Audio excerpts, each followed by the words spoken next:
બેસી શકો તો એક ભીની વાત હું કરું, બેસી શકો તો એક ભીની વાત હું કરું, આ સૂર્ય પર પડદો કરીને રાત હું કરું.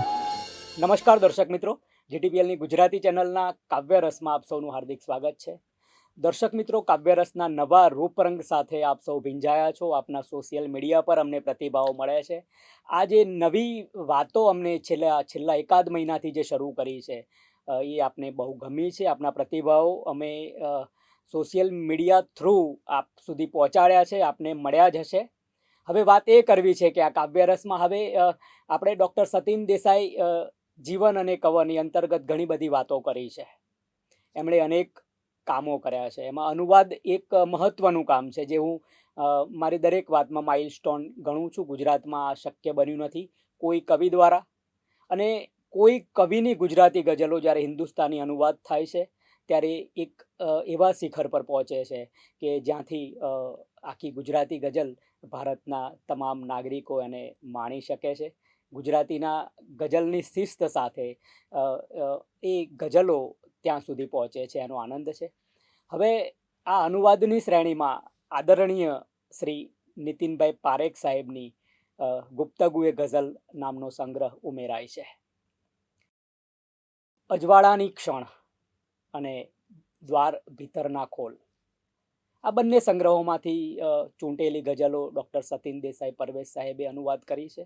અનુવાદ કહેવાની જરૂર નથી, ભાવાનુવાદ, કારણ કે એમાં ભાવ ભળ્યો છે, લાગણી ભળી છે, ફિલિંગ્સ છે, અને એ તમે આ અનુવાદમાં માણવાના છો, અનુવાદમાંથી પસાર થશો. મારે વાત જીટીપીએલના દર્શક મિત્રો સમક્ષ એ લઈ જવી છે, કારણ કે આ અનુવાદની પ્રક્રિયામાં સતીન સર એટલા ગળાડૂબ હોય છે, પ્રેમમાં હોય છે. જ્યારે બે તરફથી એટલો પ્રેમ હોય ત્યારે જ આ વાત શક્ય બનતી હોય છે. નીતિનભાઈ પારેખ સાહેબ પણ એટલા જ આદરણીયની સાથે સાથે એટલા કવિતાનું જેવું જીવન જીવે છે, પારદર્શક એકદમ, અને એ કારણે જ સતીન સર તરફથી પણ એ વસ્તુ ઝીલાય છે અને પછી એ અનુવાદમાં રૂપાંતરિત થાય છે.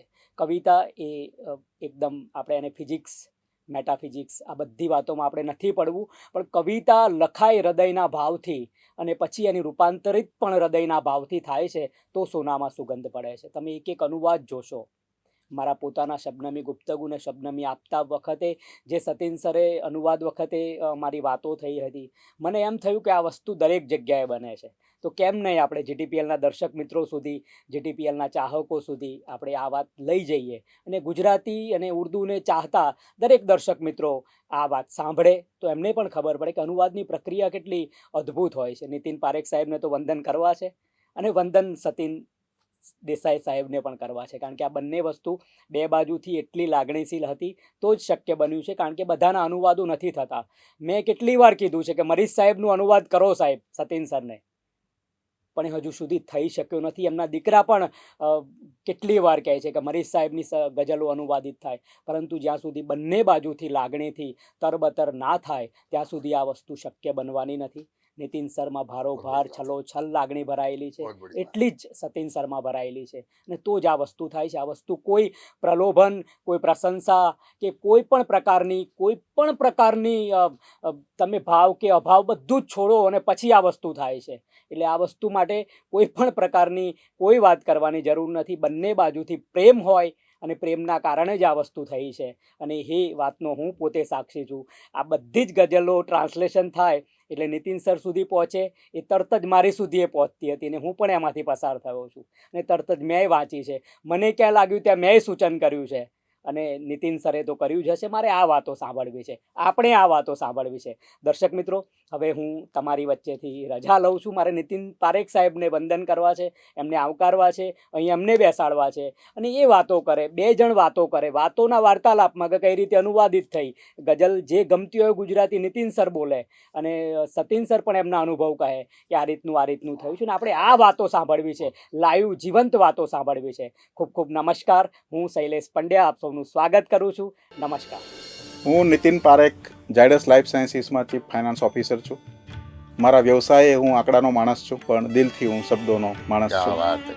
એટલે કવિતા મારો શોખ રહ્યો છે. કોલેજ કાળમાં લગ્ન બાદ પણ અનેક કવિતાઓ રચી પણ એને પુસ્તક દેહ આપ્યો નહોતો. ઘણા બધા મિત્રોની ઈચ્છા હતી કે તમે આટલું સરસ લખો છો તો આને પુસ્તક રૂપે પ્રગટ કેમ નથી કરતા. એમાંથી મારો પહેલો કાવ્ય સંગ્રહ દ્વાર ભીતરના ખોલ પ્રગટ થયો. મેં જે વાતો કરી છે એમાં પ્રેમ, દાંપત્ય, વિરહ, ભક્તિ, શ્રદ્ધા, આધ્યાત્મિકતા, માનવતા અનેક વિષયોને મેં સાથે વણ્યા છે અને સમાજનું દર્પણ સમાજ સામે જ રાખવાનો પ્રયત્ન કર્યો છે. દાખલા તરીકે મેં કહ્યું કે બુદ્ધિ બહાર રાખવું, શ્રદ્ધા અપાર રાખવું.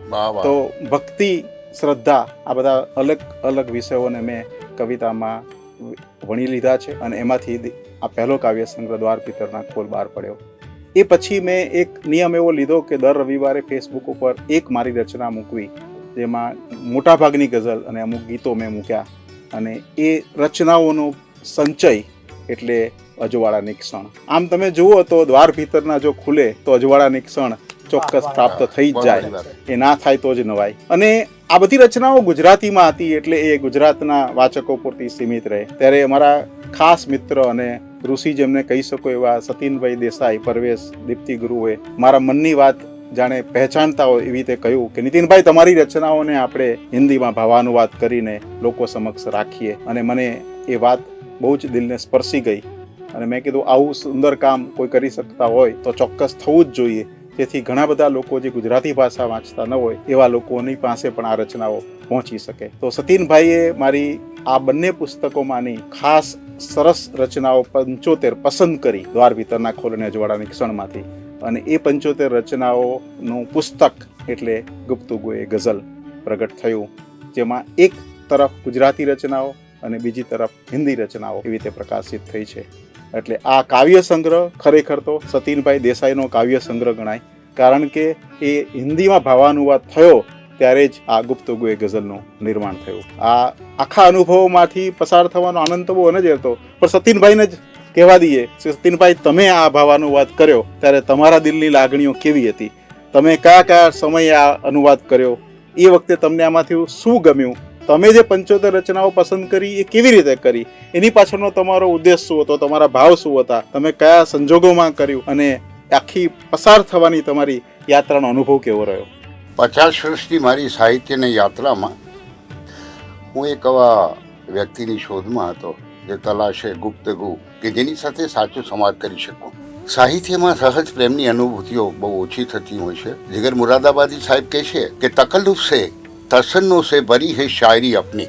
હું તમને અર્થ भी समझाવીશ नितिन યસ યસ. तकल्लुफ से तसन्नो से भरी है शायरी अपनी, हकीकत शेर में जो है वही है जिंदगी अपनी. વાહ. આપની ગઝલોમાંથી પસાર થયો. આપના વ્યક્તિત્વની પરખ મને જુદી રીતે હતી આપને વાંચતો, પણ જ્યારે આપની ગઝલોમાંથી પસાર થયો ત્યારે મને લાગ્યું કે જગતમાં જટાધારી સાધુ ફરતા હોય એ તો જોયા છે, પણ એક સાચી જટા વગરનો કોઈ સાધુ મારી સામે શબ્દાંકિત થયો હોય તો એ ખરેખર નીતિનભાઈ પારેખ આપના દર્શન હોતા થયા. પણ જ્યારે આપે કહેણ મોકલ્યું કે દ્વાર ભીતરના ખોલ વિશે આપે પ્રસ્તાવના કરવી છે, ત્યારે આપ નહીં માનો કે અસંખ્ય પ્રસ્તાવના હિન્દી ગુજરાતી માં કરી હોય, ઉર્દુમાં, રાઈટ, પણ આપના સંચયમાંથી જ્યારે પસાર થયો ત્યારે મને લાગ્યું કે સાક્ષાત એક અર્જુન એક કૃષ્ણની સામે એની યોગિતા શીખી રહ્યો છે. આપના વિષયની મારે યોગિતાની જ વાત કરવી છે. ખાસ મારે એ કહેવું છે કે કબીરને જ્યારે વાંચીએ, અનુભવીએ, મને પણ ગુજરાતનો આધુનિક કબીર કે છે એ જુદી વાત કરું છું, પણ કબીર કે છે 2.5 અક્ષર પ્રેમ કા પડે સો પંડિત હોય. કબીર તો પ્રેમના અક્ષર વાંચવાની વાત કરે છે, પણ ખરેખર પ્રેમની અનુભૂતિને પ્રેમના સંવાહક થઈને જીવનમાં જીવનારા વ્યક્તિઓ બહુ જ ઓછા મળ્યા છે. અને બહુ આનંદની વાત છે કે એક આંકડાના આટલા મહત્વના એક ઉર્દુ સ્થાન પર બિરાજમાન આટલો મોટો પુરુષ આંકડાનો પુરુષ છે. અંકમાંથી બહાર આવવું એ બહુ જ અઘરું છે. આંકડો આપણા પર સવાર નથી, આપણા પર ભીતરના આધ્યાત્મનો નાદ જે રીતે સતત ગુંજન કરે છે એમાં આપણી આંકડાનો આખો દરિયો કઈ પહેલે પાર વહી નિશેષ થઈ જતો હોય છે. આખી અનુભૂતિ આપના સંગ્રહમાંથી પ્રસાર થતા મને મળી, એટલે ત્યારથી જ મને લાગ્યું કે આ સાહેબની આ રચના તો અદ્ભુત છે. ઉર્દુમાં જ્યારે એને ઉર્દુ અથવા હિન્દુસ્તાની જબાનમાં જ્યારે બાબાનું થશે ત્યારે ઘણી સાદગી સાથે, નિખાલસતા સાથે ઇશ્કે હકીકી અને ઇશ્કે મિજાજી બંનેનો ભાવ એક સમાંતર રીતે અને ઉર્દુ સાહિત્યમાં પ્રચલિત જે શેરો છે એની સામે બરોબર ઊભા રહી શકે એવા શેરો જો મને મળી શકતા હોય, અનાયાસ શેરોની ઉત્પત્તિ હું કરી શકતો હોઉં, તો આપણી કેટલી ગઝલોમાંથી મને એ ભાવ પ્રાપ્ત થયો છે. કારણ કે આપ કઈ ગંગામાં ડૂબકી લગાવવાની વાત કરો છો? આપ કહે છો કે પ્રેમની ગંગામાં મારી ડૂબકી થઈ શકે તો તું એ પાવન જાત કર. ત્યારે મને લાગે છે પ્રેમની ગંગામાં મારી ડૂબકીમાં તમે થઈ શકે લાવો છો, તમે થઈ શકે બીજા માટે લાવો છો, તમે તો કરતા એની ડૂબકી મારો છો. એટલે એનો સરસ મજાનો ભાવાનો વાત થયો. તમને સંભળાવ કે ઈશ્ક કી ગંગા ભીતર ગોતે લગા. ડૂબકીને અને ગોતે લગાવવામાં, ગોતા લગાવવા એટલે ડૂબકી મારવાનો અર્થ નથી. ગોતા ધની મોતી ગંગા ભીતર જઈને એના કાવ્યના અધ્યાત્મના મોતી શોધવાની આપણે વાત કરી છે. તમે શોધી લેલા અને પરોવ્યા છે.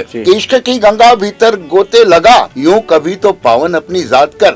આમાં શક્યતાની વાત નથી, આમાં નિરુદ્દેશ છે, ઉદ્દેશ પણ નથી, બોધ પણ નથી, યું કવિતોમાં. એટલે આપના ભાવાનુવાદની જે શક્યતા શબ્દો દ્વારા, જેમાં શબ્દ રૂપાંતરિત થયા પછી પણ શબ્દ વિલોપિત થઈને એક નવો ભાવ લાવે, એ બધી શ્રુતિ ધૃતિની જે સંયોજન હતું એ આપની ગઝલમાં મને બહુ જ સારી રીતે જોવા મળે છે.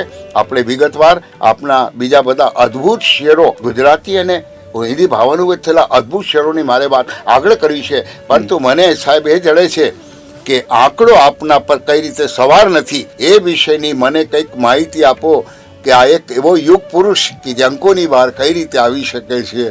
આપને એવી કઈ પ્રેરણા, કયો અધ્યાત્મવાદ પ્રેરીને કલમ લખવા સુધી, કલમ ચલાવવા સુધી લઈ જાય છે, કલમ ચલાવ્યા પછી એને વિમુખ થવા સુધી લીધા, વિમુખ થયા પછી સામાજિક તોડે સમાજ પછી વિમુખ થવા સુધીની કઈ વિષય વસ્તુ, કયું તત્વ, કયું અદૃશ્ય તત્વ આપને પ્રેરણા આપે છે એ વિગત આપણે આધ્યાત્મિક રીતે મારે તમારી પાસે જાણવી છે. મારામાં સાહિત્યનો શોખ, ધર્મના ગુણો એ બધું મારા માતા પિતાને આભારી છે.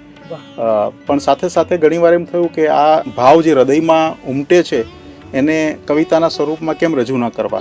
એવી રીતે રજૂ કરતા ગયો અને એમાંથી આ ભાવ નિષ્પન્ન થયા. સમાજ પાસેથી ઘણું મેળવ્યું છે. એક સામાન્ય લોઅર મિડલ ક્લાસના ફેમિલીના વિદ્યાર્થી તરીકે હું માંડ પાસ થતો તો એમાંથી સારી રીતે સારો રેન્ક મેળવ્યો, સારી પોઝિશન ઉપર ગયો અને ઝાયડસ જેવી મોટી કંપનીના ચીફ ફાઇનાન્સ ઓફિસર બન્યો. ઘણા બધા એવોર્ડ્સ મેળવ્યા, ઘણા બધી જગ્યાએ મેં પાર્ટિસિપેટ કર્યું, ઘણી બધી કોન્ફરન્સો કરી. ત્યારે એમ થયું કે આ બધું મારા માટે કર્યું, મારી પ્રસિદ્ધિ માટે કર્યું, સમાજ માટે ક્યારે કરીશ કંઈક. અને એ સમાજ માટે કરવાની ઈચ્છામાં એમ થયું કે એક તો એ વાણીમાં આવે, વ્યવહારમાં આવે અને વર્તનમાં આવે ત્યારે એ જીવન જીવ્યા કહેવાય. અને એ બધું જ સમાજ સમક્ષ મૂકવાની ભાવના રૂપેથી આ પુસ્તક પ્રગટ થયું. એમ થયું કે સમાજને પણ કંઈક પાછું આપવું જોઈએ. એટલે મેં ગ્રેટ વેવ ટ્રસ્ટની રચના કરી અને એના દ્વારા સમાજના નિમ્ન કક્ષાના લોકો, સામાન્ય લોકો, ગરીબ લોકો, એ બધાને માટે પણ કંઈક હું કારણભૂત થઈ શકું, કોઈ મદદ કરી શકું એવી ભાવના સાથે થોડી નાની મોટી પ્રવૃત્તિઓ કરું છું. આમ તો આંકડાનો માણસ હોય તો ઘણીવાર એમ થાય કે જે મેં એક કવિતામાં લખ્યું છે, બધું સોનું ગણી બેઠો, બધું ચાંદુ ગણી બેઠો. કે દુનિયાના દરેક વસ્તુને જો સોના ચાંદીમાં પૈસા ટકામાં મૂલવવા જઈએ તો માણસ પૈસાનો માણસ રહે, એ માનવી ના બની શકે. અને જન્મ તરીકે તો બધા માણસ તરીકે જન્મ્યા છીએ જ, પણ ખરેખર માનવી બન્યા છીએ કે નહીં એ જાતને પૂછીએ તો કોઈકવાર જવાબ તમને ના ગમે એવો આવી શકે. તો ઉપર જઈએ ને એ પહેલા મેં મારા જીવનનું કંઈક સાર્થક થઈ શકાય એવું જીવન જીવ્યું છે એવું ભગવાનને જે ઉપર કહી શકીએ એ માટેના નાના પ્રયત્નો કરી રહ્યો છું.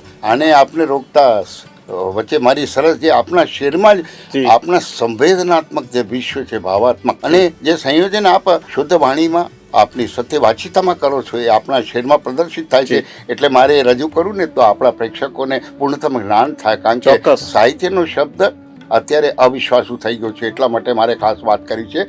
આપ કહો છો સાહેબ કે બેડીઓ સૌ તોડીએ, સૌ બંધનોને તોડીએ. હવે સાહેબ બેડીઓને બંધનો બે સાથે લાવે છે, તો બંધનને બેડીઓ સ્વરૂપ અથવા બેડીઓને બંધન સ્વરૂપ શું એ આપણે સમજાય નહીં, પણ આ બહુ અદ્ભુત વાત કરો છો. બેડીઓ, ઇન્દ્રિયોની બેડીઓ અને બંધનો, સામાજિક બંધનો. બેડીઓ સૌ તોડીએ, સૌ બંધનોને તોડીએ, જોડવા લાગે જરૂરી ત્યાં હાથને પણ જોડીએ. હવે આ જે ભાવ મને લાગે કે આ કયો વ્યક્તિ છે કે પોતાની જાતથી જીવતા વિમુખ અને મુક્ત પરાવ ભાવને સ્પર્શવા જિંદગીની સાથેની રમત રમી રહ્યા છો સાહેબ. Great, I must salute you. એનો મેં અનુવાદ જ્યારે ભાવાનુવાદ કર્યો ત્યારે હું મારી જાણે બધી ભીતરની જંજીરો તૂટી તો લાગે, એટલે મેં એનો ભાવાનુવાદ કર્યો કે બેડીઓ કે સાથ થારી બંદીશો કો તોડે હમ. વાહ. બેડીઓ કે સાથ સારી બંદીશો કો તોડે હમ, જો જરૂરી હો અદબ કો હા. હાથ अपने જોડે હમ. વાહ. હવે હું અદબની વાત લાવું છું. જી. તમે સામાજિક પ્રક્રિયામાં કે આપણે વિમુખ થવું છે, વિમુખ થવાથી પણ સાહેબ જે પરાભવના મોક્ષત્વની જે વાત આપણે આધ્યાત્મ કરી છે, મુક્તિના કોઈ કેન્દ્રો કે સ્થાન નથી, મુક્તિનો કોઈ પ્રવાસ નથી, મુક્તિનો માર્ગ નથી. તમે સાહેબ એક એવું દિશા સૂચન કરો છો કે બેડીઓ તોડ્યા ને બધા પામ્યા પછી તમે વિમુખ નથી જગતથી, તમે તમારથી વિશેષ ઋષિના વૃત્તિ કરાવનારા પુરુષોની સામે તમને હાથ જોડવા લાગે અને સાહિત્યને તમે ઋષિના સ્વરૂપે જોયું છે એટલે જ એને આપ તમે વંદન કરો છો. તમારા માટે એક પૂર્ણતમ સાહિત્ય પુરુષ, એક ઋષિ પુરુષ, જેમ રવિન્દ્રનાથ ટાગોર એના ગીતાંજલિ માટે એવોર્ડ લેવા જતા હતા અને એ ગયા હતા મહર્ષિ અરવિંદ હતા કે મારા સહાધ્યાય છે એને હું ભેટું હમ કરનાર થાઉં, તો એનું મેડિટેશનમાં વિરાટ સ્વરૂપ જોઈને એને લખ્યું છે કે મારો આલિંગન કરવા માટે લંબાવેલો કર પ્રણામમાં પરિવર્તિત થઈ ગયો. આપ એક ઋષિ પુરુષ છો, રવિન્દ્રનાથ ટાગોરની અવસ્થામાં હો, પરંતુ આપણે એ જ ભાવને લાગો છો કે એ બધું બેડીને બંધનો તોડ્યા પછી ગીતાના મુક્તિ માર્ગમાં પ્રવેશ્યા પછી બી જો કૃષ્ણનો કોઈ વિરાટ સ્વરૂપ આપને નજર આવે તો એને તરત જ આપ વિરાટત્વનો પ્રમાણ કરતો હોય છો. આપની આ ભાવનાને વંદન કરું છું. આપને દ્વાર ભીતરના ખોલ મુસાફિર અને અજવાળાની ક્ષણ આ બે પ્રતિથિ વિશેના દ્વાર ભીતરના ખોલ વિશેની આપણે આ દ્વાર ભીતરના ખોલ મુસાફિર જે લફ્ઝ આપણે ઉર્દુનો ઇસ્તેમાલ કરો છો Yes. એનાથી હું પ્રેરાયો છું. મુસાફર કહી શકતા, મુસાફર ગુજરાતીનો શબ્દ છે, હા, હા. ઉર્દુમાંથી ઉત્પન્ન થયેલો છે, હા. પણ તમે મુસાફિર લાવ્યો ત્યારે મને લાગ્યું કે તમે ઉર્દુમાં થોડી ઘણી મહારત રાખો છો. તો મને એ વિશેની વાત કરો કે દ્વાર ભીતરના ખોલ તમે ખોલીને ભીતર શું જોઈને મારે વાત કરી છે. આપણે બધા સતીનભાઈ આ જગતમાં અવતરેલા છીએ અને બધા પ્રવાસીઓ જ છીએ. વાહ. અને એ પ્રવાસીઓ છીએ એટલે મુસાફિર છીએ, પણ આ અનેક ભવ સુધીના પ્રવાસીઓ છીએ. એનો એન્ડ કોદી લાવવો હોય અને જો ખરેખર મોક્ષ પામવો હોય ને તો ભીતરના દ્વાર ખોલવા જોઈએ. ક્યાં વાત હે. આપણે અલગ દ્વાર ઘણા ખોલ્યા, ઘણા મંદિરના દ્વાર ખોલ્યા, દેરાસરના દ્વાર ખોલ્યા, ઉપાશ્રયના દ્વાર ખોલ્યા, અનેક દુનિયાના અલગ જગ્યાએ જઈ આવ્યા, ફરી આવ્યા, જોઈ આવ્યા, પણ ભીતર શું જોયું કે ભીતર જોયું કે નહીં એ સવાલનો જ્યાં સુધી જવાબ ના મળે ત્યાં સુધી ભીતરનું ખરેખર ભજન ના થાય, અને જ્યાં સુધી એ ભજન ન થાય ત્યાં સુધી ભગવાનનું સાથેનું આપણું સમાધાન સમજણ ક્યાં ના વાત થાય. હે યાર. એની સાથેનું ઐક્ય સાધવા માટે આ ભીતરમાં ડોક્યું કરવું પડે. ભીતરમાં બિરાજમાન ભગવાનનો આપણે સાક્ષાત્કાર કરવો જોઈએ, અને એ સાક્ષાત્કાર હું કરી શક્યો છું એવું નહીં કહીશ, એની જ મુસાફરી, એની જ જર્નીમાં છું, એ જ પ્રવાસમાં છું, અને કોઈક દિવસ એ પ્રવાસનો અંત આવી શકશે અને એ મંજિલને હું આંબી શકીશ એવા અભરખા સાથે ક્યાં મુસાફરી વાત ચાલુ હે, ક્યાં રાખી વાત છે. હે. મારે સરસ મજાના ભીતરના દ્વાર. મને આજે એક એવી અનુભૂતિ થાય છે કે સાહિત્યની કૃતિ કરવી તેમાં પૂર્ણાનુભૂતિ વગરના જે લેખકો છે, લખાતું હોય છે, જી. બહુ મુશ્કેલ છે. આ વરદાન હોય છે. પૂર્ણાનુભૂતિ, અનુભૂતિ સહજ ભાવે બધા જ કરતા હોય. પૂર્ણાનુભૂતિ અને પૂર્ણાનુભૂતિની બહાર જઈને લેખન કરવું અથવા લેખન કરવું એ શબ્દ ક્રિયાપદ હું ખોટું વાપરું છું. લેખન ઈશ્વર દ્વારા કરાવવું એ ઘટના આપણે નિમિત્ત હોય છે, કોક કરાવે છે આપણી પાસેથી. ઈશ્વર દ્વારા જે લેખન એટલે જ તમારી નાની વેરોમાં જડતી સુંદર મજાની ગઝલો. દ્વાર ભીતરના ખોલ મુસાફિર, ભીતરથી તું ડોલ મુસાફિર, અગમ નિગમ સમજાય નહીં તો સગડું પોલ પોલ મુસાફિર, Yes. ભીતર દર ખોલ મુસાફિર, હા, એ अब તો આપણે भीतर હિન્દીમાં दर्द खोल मुसाफिर, बंदा होकर डोल मुसाफिर. अब અહીંયા વાત હું કરું છું કે ભીતર દર પડદા બ પડદા, હા એક પડદો નથી. હા ઈશ્વર બી અનેક પડદાની પાછળ છે, આપણે બી અનેક પડદા. આ પડદા બ પડદાની અનુભૂતિ આપણે ઝીલવાની. એક પડદો ફાળવાનો, બીજો ફાળવાનો. આ પડદાની કોઈ સીમાઓ નથી, ઇન્ફિનિટ છે. કે ભીતર દર ખોલ મુસાફિર, અને ખોલવી જરૂરી નથી. નૃત્ય કરવાનું, બંદા હોકર, મીરા જેમ નૃત્ય કરવા, બંદા હોકર ડોલ મુસાફિર, અગમ નિગમ સમજાય નહીં તો સગડું પોલમ પોલો. તો અગમ નિગમ સમજાય નહીં તો સમજની વાત, બુદ્ધિની વાત આપણે જ્ઞાનત્વમાં હું લાવ્યો છું. ઇલ્મ સમજ ના આયે અગર, ઇલ્મ સમજ ના આયે તો અગમ નિગમ સમજાય નહીં, સમજ ના આયે અગમ નિગમ તો ઇલમ સભી બેમોલ મુસાફિર. તો જે જ્ઞાન છે અનર્થ થઈ જાય, બેમોલ થઈ જાય, નિઃશુલ્ક થઈ જાય, વ્યર્થ જાય, એ રીત તમે સરસ મજાની તમારા પ્રવાસમાં પૂર્ણતમ ગીતાના બધા જ યોગો સદાય છે. તમને ખાસ પ્રશ્ન ભીતરના દ્વાર ખોલા સુધી એટલે લઈ ગયો કે તમારી નાની બેરની એક સૌથી મજાની મસ્ત કડી છે. એક અલગ સૃષ્ટિ સર્જી, આ દુનિયાને માત કરી. સાહેબ પહેલા 8 ગુરુવર્ણ રચે છે દ્વાર ભીતરના ખોલ મુસાફિર. એક અલગ સૃષ્ટિ સર્જી, 7 ગુરુવર્ણ, 8 થી 7 પર આવી પોતાની જાતમાં સમેટા રમાતો. સિમટ જાતે સગરે સારે રાસ્તા મેરી અંદર. તો આખી વાત એ સમેટી રહ્યા છે. એક અલગ સૃષ્ટિ સર્જી, આ દુનિયાને માત કરી, સાવ નજીકથી નિરખીને ક્ષણ સાક્ષાત કરી.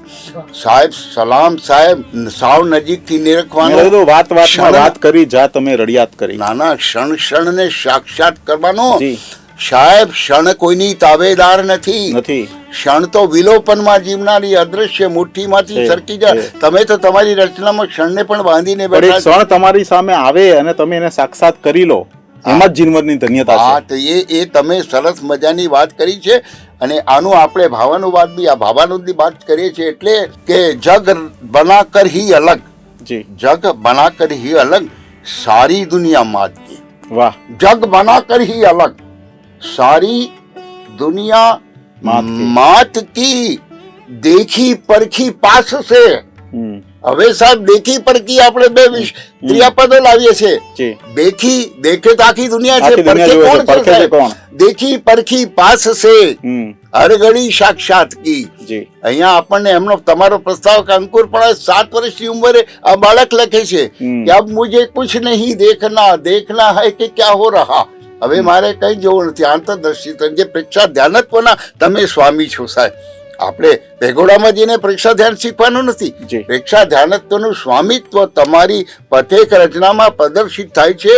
આપણે ગુજરાતી દર્શકોને, ભાવકોને, ગુજરાતી સ્વાધ્યાય કર્મીને, ગુજરાતી સર્જકોને આ ખાસ બતાવવું છે કે તમારા શબ્દોમાં પ્રજ્વલિત થતી મશાલો ક્યાં સુધી સળગે છે, આત્મદીપન ક્યાં સુધી છે, એનું અજવાળું, ક્ષણનું અજવાળું સદીઓનું ક્યાં સુધી બને છે, એનું જો તમારે માર્ગ ચિંતન કરવું હોય તો નીતિનભાઈ પારેખની બંને પુસ્તકો વાંચવા પડે.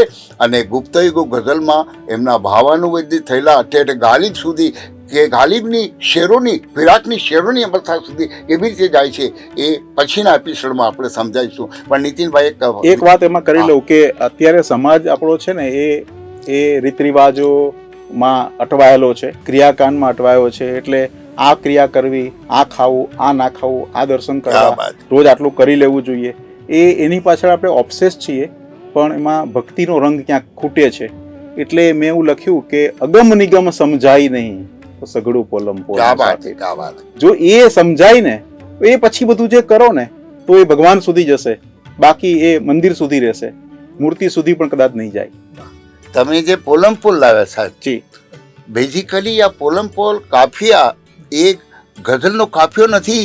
ગઝલનો કાફિયો ન હોવા છતાં તમે સિદ્ધિના ચરમ પર એને અગમ નિગમ મૂકીને કર્યું ને, ત્યાં સલામ છે સાહેબ. મને યાદ છે રાજેન્દ્ર શુક્લ 3 કાફિયા મળ્યા ત્યારે ચોથો કાફિયો અમને યોગ્ય ના મળ્યો તો સિંધી કાફિયો એમને જ્યારે પ્રયોગ કર્યો ત્યારે મેં વિરોધ કર્યો કે સાહેબ તો કે આને આ જે વસ્તુ વિશે મૂકવા માંગુ છું એને ભાષાનું દોષત્વ ગણાશે, પણ આ જ્યારે મૂકીશ ને ત્યારે લોકોને સમજાય છે કે ભાષાના પ્રવર્ધન માટે જે વસ્તુ વાપરી શકાતી નથી, જે સાધનનો ઉપયોગ ન થાય છતાં એ સાધનનો ઉપયોગ કરીને શ્રેષ્ઠ માર્ગ તમે ચીંધો ને ત્યારે તમે ખાચા સાધક કહેવાય છે ને સાચું સાધ્ય તમે. એટલે આ પોલમપોલની જે તમે સરસ મજા કે આગમ નિગમ સમજાય નહીં તો સગળું પોલમ પોલ મુસાફર.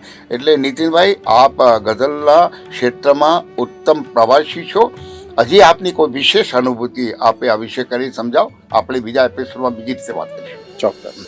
દર્શક મિત્રો, ડૉક્ટર સતીન દેસાઈ પરવેજ જીવન અને કવન અંતર્ગત આપણે આખી શ્રેણી ચલાવી રહ્યા છીએ. સતીનભાઈએ જે કામ કર્યા છે સાહિત્ય માટે અને નિસ્વાર્થ ભાવથી કર્યા છે, કારણ કે એમને લક્ષ્મી માની કૃપા છે. એ કોઈ પણ કામ કોઈ પ્રલોભનથી કરતા નથી. એ હું આદરપૂર્વક ને હકપૂર્વક કહું છું, કારણ કે એમની સાથે કેટલાય વર્ષોથી જોડાયેલો છું.